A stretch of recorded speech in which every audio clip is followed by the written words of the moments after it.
రాజకీయాల్లో మాటల యుద్ధం కొత్త కాదు. కానీ వైఎస్ జగన్మోహన్ రెడ్డి తాజాగా చేసిన వ్యాఖ్యలు మాత్రం రెండు తెలుగు రాష్ట్రాల్లో పెను సంచలనాన్ని దారితీశాయి. గత కొద్ది దశాబ్దాలుగా మీడియా రంగంలో తనకంటూ ఓ ప్రత్యేక ముద్ర వేసుకున్న ఏబిఎన్ రాధాకృష్ణను ఉద్దేశించి జగన్ ఇచ్చిన మాస్ వార్నింగ్ ఇప్పుడు చర్చనీయాంశమైంది. ఖబర్దార్ రాధాకృష్ణ అంటూ మొదలైన ఈ హెచ్చరిక వెనుక ఉన్న రాజకీయ వ్యూహాలు మరియు ఆవేశం తెలుగు ప్రజలను ఆలోచింపజేస్తున్నాయి. ప్రజాస్వామ్యంలో మీడియా అనేది నాలుగో స్తంభం లాంటిదని అందరూ భావిస్తారు. అయితే ఈ మీడియా తన పరిధి దాటి రాష్ట్ర రాజకీయ పక్షపాతంతో వివరిస్తే పరిణామాలు ఎంత తీవ్రంగా ఉంటాయో జగన్ మాటలు స్పష్టం చేస్తున్నాయి. నిన్న రెండు తెలుగు రాష్ట్రాల్లో కనపడకుండా చేస్తాను అంటూ జగన్ చేసిన వ్యాఖ్యలు కేవలం ఒక వ్యక్తిని ఉద్దేశించి మాత్రమే కావు, అవి ఒక వ్యవస్థను వ్యతిరేకంగా వినిపించిన గళంగా కనిపిస్తున్నాయి. గత కొన్నాళ్ళుగా ఆంధ్రప్రదేశ్ రాజకీయాల్లో మీడియా పాత్రపై తీవ్రమైన చర్చ జరుగుతుంది.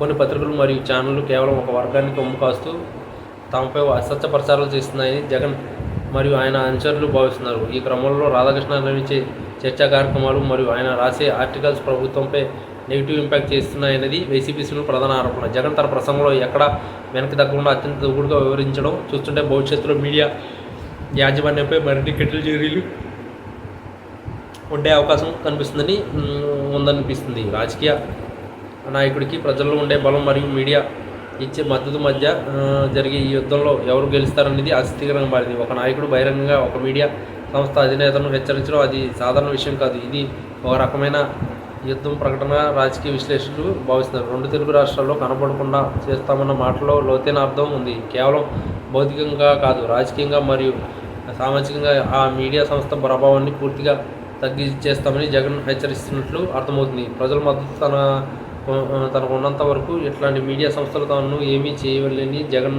నమ్ముతారు. అదే సమయంలో మీడియా ముసుగులో రాజకీయం సాధించేది లేదని ఆయన స్పష్టం చేశారు. ఈ పరిణామాలు చూస్తుంటే రాబోయే రోజుల్లో ఆంధ్రప్రదేశ్ రాజకీయ తెలుగులో మీడియా స్వేచ్ఛ మరియు రాజకీయ విమర్శల మధ్య రేఖ మరింత సన్నగిల్ల ప్రమాదం ఉంది. ఇప్పటికే సోషల్ మీడియా యుగంలో మెయిన్ స్ట్రీమ్ మీడియా తన పట్టు కోల్పోతుంది. ఇట్లాంటి సమయంలో నేరుగా సీఎం స్థాయి వ్యక్తి నుండి వార్నింగ్ రావడం రాధాకృష్ణ మరియు ఆయన సంస్థకు పెద్ద సవాల్గానే మారుతుంది. జగన్ చేసిన ఈ వ్యాఖ్యలు రెండు తెలుగు రాష్ట్రాల్లో రాజకీయ వాతావరణాన్ని ఒక్కసారిగా వేడెక్కించాయి. ఒకవైపు జగన్ అభిమానులు తన నాయకుడి ధైర్యాన్ని చూసి మురిసిపోతుంటే, మరోవైపు మీడియా వర్గాలు ఇది ప్రతిపక్ష స్వేచ్ఛతను తాడి అని ఆందోళన వ్యక్తం చేస్తున్నాయి. ఏది ఏమైనా జగన్ ఇచ్చిన మాస్ వార్నింగ్ రాజకీయాల్లో సరికొత్త చర్చకు తెరలేపింది. నిజంగా రాధాకృష్ణ ప్రభావాన్ని జగన్ తగ్గించగలరా, లేక ఈ హెచ్చరిక మీడియాకు మరింత ఆయుధంగా మారుతుందా అనేది వేచి చూడాలి.